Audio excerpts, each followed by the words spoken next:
Halo guys, apa kabar? Ketemu lagi dengan Lubang Kunci. Semoga kalian semua sehat selalu. Pada kesempatan kali ini saya akan membawakan alur film Korea, yaitu Miracle in Cell No. 7. Film ini adalah salah satu film rekomendasi dari seseorang yang spesial di sana. Hey, that's pretty good. Film Miracle in Cell No. 7, termasuk salah satu film tersedih Korea. Menceritakan seorang ayah, bernama Lee Yong-gu, memiliki keterbelakangan mental, dan ia mempunyai seorang putri kecil bernama Yesung. Awal dari cerita, Yesung mempunyai satu keinginan. Keinginannya sangat sederhana, yakni membeli tas kuning bergambar Sailor Moon. Yesung dan ayahnya selalu melewati toko tas tersebut untuk mengintip dari kaca, dan berandai dapat segera memiliki tas Sailor Moon itu. Namun, sang ayah belum mempunyai uang untuk membeli tas tersebut. Hingga pada suatu hari, ketika sang ayah sudah mendapatkan gaji dari pekerjaan tukang parkir. Mereka pun pergi ke toko tas untuk membelinya. Tetapi, tas yang hanya satu-satunya itu sudah di tangan pembeli, yaitu seorang anak putri, dari seorang komisaris polisi. Sang ayah pun meminta anak tersebut untuk menjual tasnya kepada Yesung. Namun, anak tersebut tidak ingin memberikannya dan Lee Yong-gu dipukul.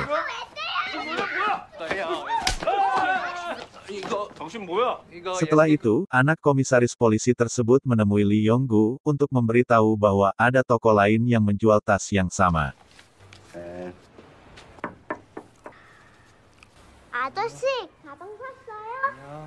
Lee Yong-gu pun mengikuti anak tersebut. Namun, hendak mengikuti, anak tersebut terjatuh dan Lee Yong-gu berusaha menolong tapi anak itu pun meninggal dunia. Dari sinilah Lee Yong-gu terjebak sebuah kasus berat, dengan tuduhan melakukan kekerasan seksual, penculikan, hingga pembunuhan. Film berlanjut, Lee Yong-gu dibawa ke kantor polisi, ia dipaksa untuk mengaku atas kejahatan. Karena kecerdasannya sangat rendah, Lee Yong-gu tidak bisa membuat pernyataan yang bisa membela dirinya. Lebih celaka lagi, ayah Ji-yong ternyata bukan hanya seorang komisaris jenderal polisi yang sombong, tapi juga jahat dan kejam. Akhirnya, Yesung pun berpisah dengan ayahnya. Karena Lee Yong-gu harus masuk ke dalam penjara.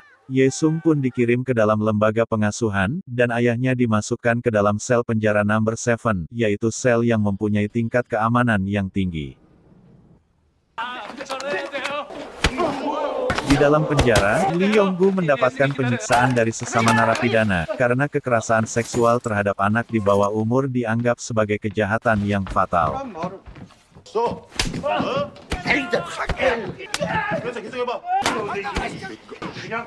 Tapi kelima teman penjara Lee Yong-gu berbalik menjadi sahabat, karena So Yang-ho diselamatkan oleh Lee Yong-gu, ketika akan dibunuh oleh sesama narapidana, yang merupakan saingan gangster penyelundup. Merasa berhutang budi bahkan berhutang nyawa maka So Yang-ho bersedia mengabulkan apapun keinginan Lee Yong-gu. Sedangkan keinginan Lee Yong-gu hanya satu yaitu bertemu anaknya, Yesung. Kelima sahabat penjara Lee Yong-gu berencana membawa Yesung ketika diadakan acara keagamaan bagi narapidana. Pada acara keagamaan itu, diadakan pertunjukan paduan suara oleh anak-anak panti asuhan dan kebetulan sekali, Yesung termasuk di dalamnya.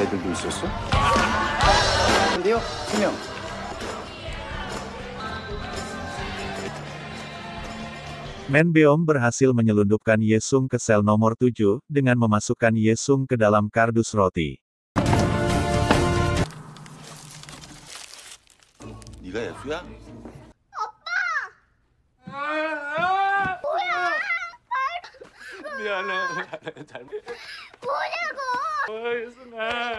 Tiba-tiba pendeta di acara keagamaan itu mendadak terkena serangan jantung sehingga anak-anak panti asuhan pulang lebih awal, dan kelima sahabat Lee Yong-gu gagal mengembalikan Yesung ke panti asuhan, karena terlambat mengantarkan Yesung ke rombongan.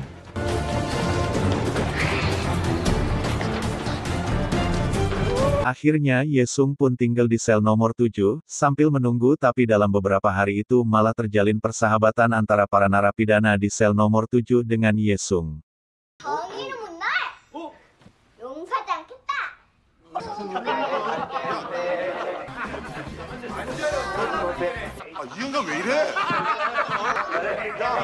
Para narapidana berusaha mati-matian agar Yesung tidak ketahuan para penjaga penjara.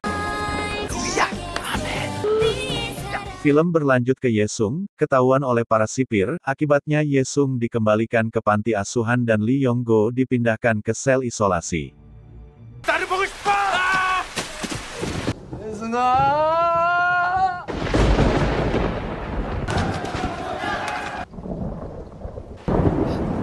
Selanjutnya terjadi hal yang tak terduga, karena kepala penjara, yang terkenal galak, yaitu Yang Min-hwan juga berbalik menjadi sahabat Lee Yong-go.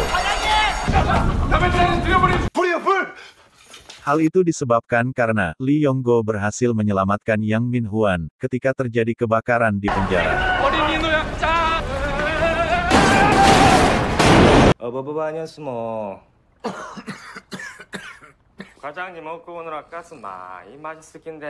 Cerita berlanjut, berkat Yang Min-hwan sang kepala penjara, Yesung bisa datang ke sel nomor 7 kapan saja. Tidak hanya itu, Yang Min-hwan bersama kelima sahabat penjara Lee Yong-go berusaha agar Lee Yong-go bisa bebas dari dakwaan palsu yang membuatnya divonis hukuman mati.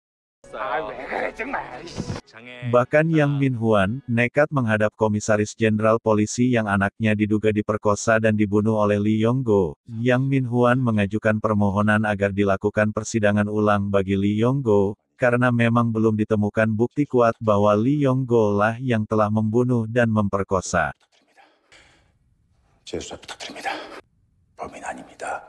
Setelah itu, teman-temannya satu penjara, berupaya membantu Lee Yong-go untuk membuktikan bahwa ia tidak bersalah. Saat di persidangan nanti, mereka pun membantu sang ayah untuk berlatih terus-menerus.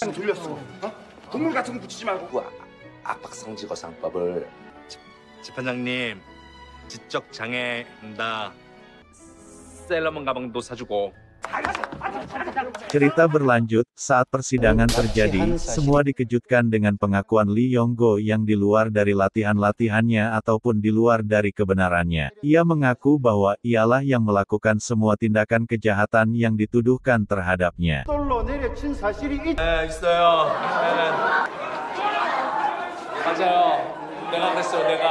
Hal tersebut terjadi karena, sebelum persidangan dimulai Lee Yong-go dianiaya, diancam bahwa Yesung akan dibunuh.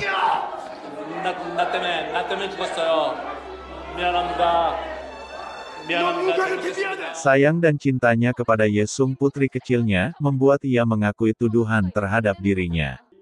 Sampai-sampai Lee Yong-go rela dijatuhi hukuman mati, atas tuduhan yang sama sekali bukan perbuatannya.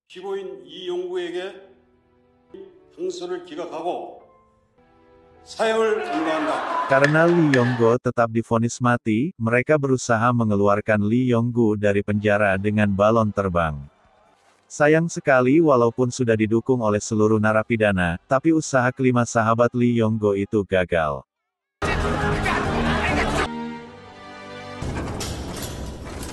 Film berlanjut, tibalah saatnya Lee Yong-go dieksekusi tanggal 23 Desember, suasana sebelum eksekusi mengharukan, antara Lee Yong-go dan Yesung. 못 가도 예승이 혼자서. 아빠도 좋은 데 가서 나 걱정하지 마. 예승이 안녕. 예승이 안녕. 아빠 왜 그래? Akhirnya Lee Yong-go tewas dieksekusi. Film berakhir, di mana beberapa tahun kemudian, Yesung tumbuh menjadi gadis cantik, dan berprofesi sebagai pengacara. Dengan keahliannya sebagai pengacara Yesung berusaha, membersihkan nama baik almarhum ayahnya. Akhirnya diadakan pengadilan ulang, dan Yesung berjuang mati-matian dengan dibantu oleh kelima sahabat penjara ayahnya. Akhirnya Yesung bisa membuktikan, walaupun ayahnya yang sudah almarhum itu, bukan seorang pembunuh dan pemerkosa anak-anak. Sebelum berpisah, Lubang Kunci, Nyong Timor, mengucapkan terima kasih dan jangan lupa dukung channel ini dengan cara subscribe.